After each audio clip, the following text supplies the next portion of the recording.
Up in the ring, we start this battle between Johnny Rich. He's the fellow in the dark trunks and the white shoes. Up against Rip Rogers. Rip Rogers, in case you haven't noticed, is wearing, I don't know. I'm not very good at colors, but it is a bright pink. And his shoes are a lovely peach color.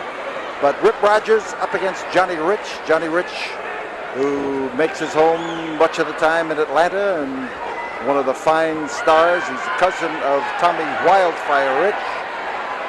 The referee is Johnny Martinez of San Antonio. And here in this, there's a question of whether Johnny Rich pulled the hair of Rip Rogers. The question was raised by Rip Rogers, not by the fans. Arm roll works well.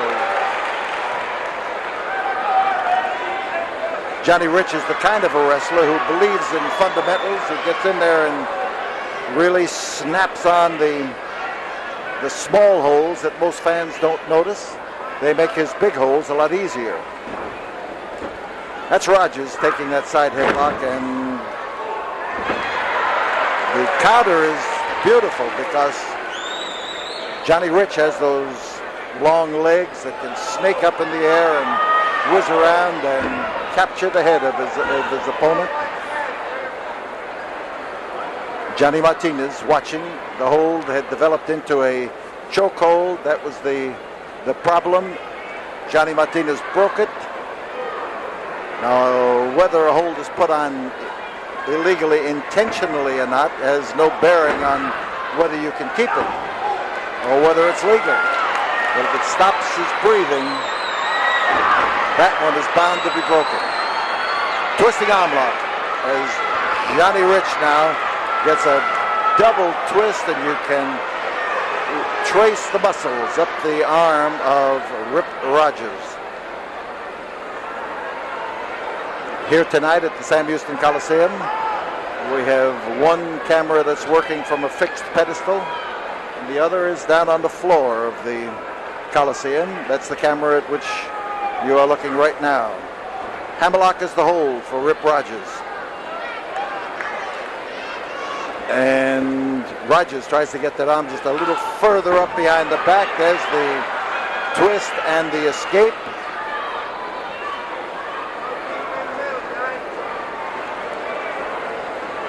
Martinez pops the question to Rip Rogers. He asks him if he wants to capitulate.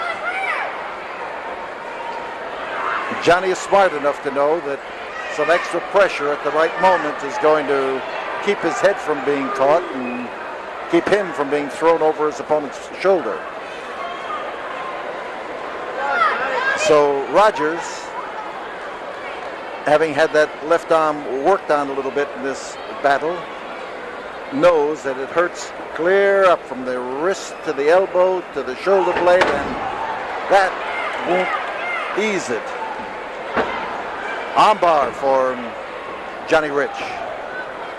Underneath, Rogers starts to turn, and Rich keeps pace with him and clocks the turn as he makes it.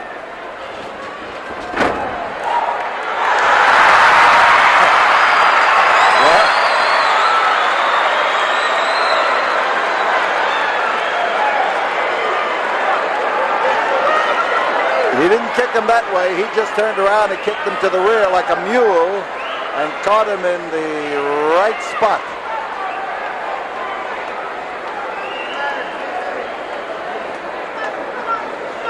One of the reasons why fans like Johnny Rich is that he implements things. He invents them as he goes along. He's always ready for the unorthodox move as well as the good, solid, down to the mat moves that make him the well-regarded wrestler that he is.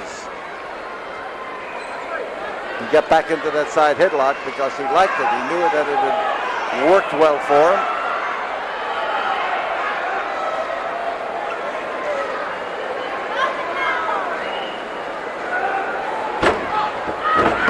And it puts Johnny Rich in a spot where he can get a little weight up on the chest of Rip Rogers, but when you start leaning back too far, you expose your head, as Rich did then, and he was a pigeon for that head scissor.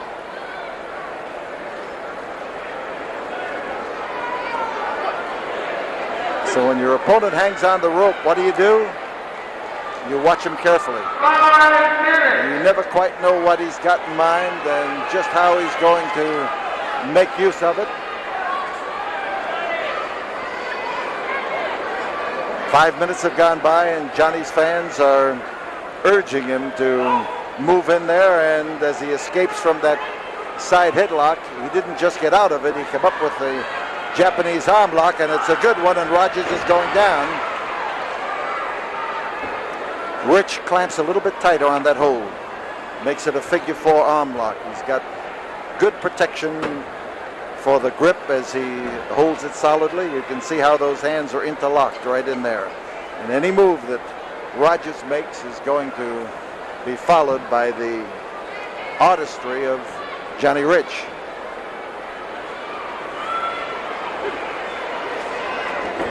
Rich being pushed, and as he come up, he tried there. He had something in mind when he went up, and he's got him wrapped up, but not entirely.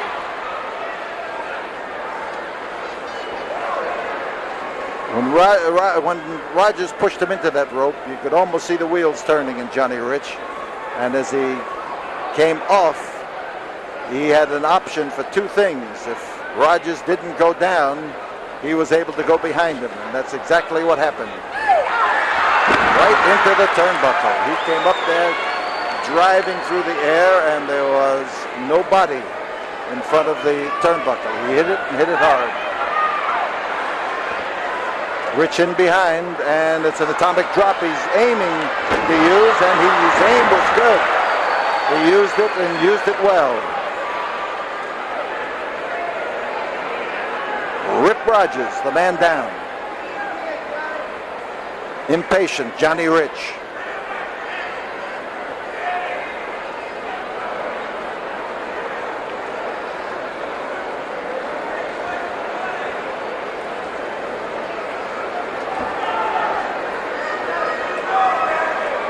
Pushing and the shoving and the jockeying for position in that referee's hold.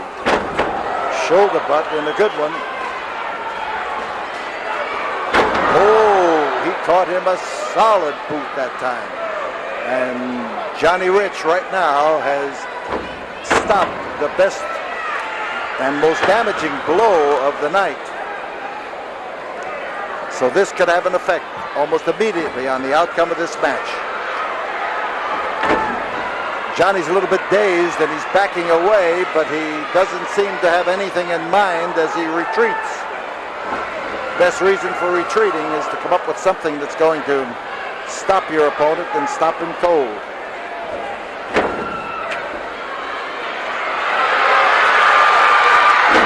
Rip Rogers is having a field day right now. The momentum is all his, and he's using it directly against Johnny Rich.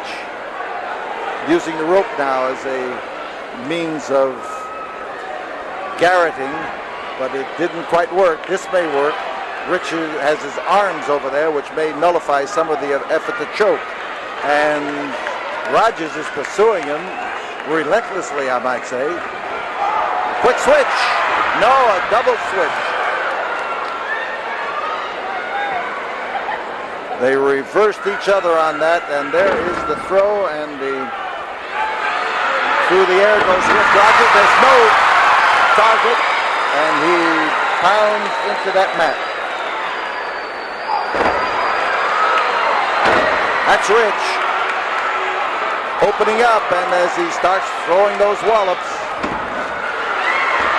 you've got to be careful. When think you've got a man on the go, you have got to measure every step. Rogers is on top. Here it is. There's 1, 2. Not quite. The 2 count just about made it, but you've got to make 3. And Rogers is getting in there, using his weight, but not effective in gluing Tommy Rich down to the canvas. Crotch hold lifted, slam for Rip Rogers, and he climbs the turnbuckle, and he comes off with a wallop. Our cameraman now up close, and there is the 2 count, and Johnny Rich was able to avoid the 3 count. 5 minutes remaining this match as Johnny Rich starts throwing wallops. 10 minutes have gone by. And Rogers is surprised. He thought he had that one wrapped up that time and didn't quite make it. But he has stung Johnny Rich to the point where this tremendous crowd at the Sam Houston Coliseum is able to root for the man they want to cheer for. Johnny's giving him something to holler about. Hold him and hit him, and lift him and slam him. So the 2 combinations work well. On top, Rich.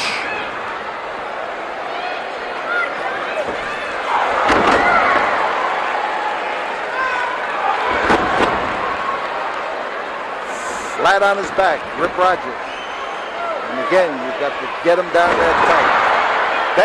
Bad fall for Johnny, and luckily he was able to bounce his way out of that. There's the rollover, and he's got him locked up, and with a half Jackson and Prager, he put him down to the canvas and held him there. So the winner is Johnny Rich, 11 minutes, 29 seconds.